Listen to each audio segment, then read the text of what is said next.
Hi everyone! Welcome back to Cute Thing Corner.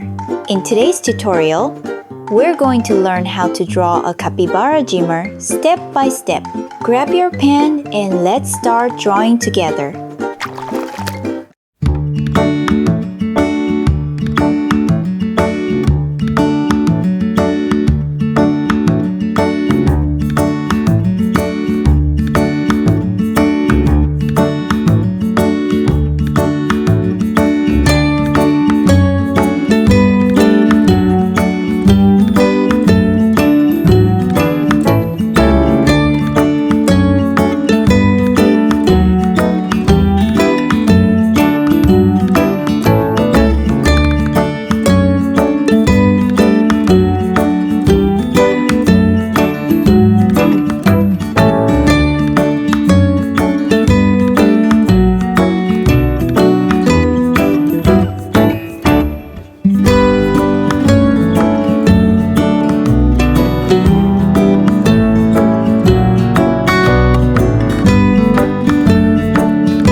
much for watching this tutorial.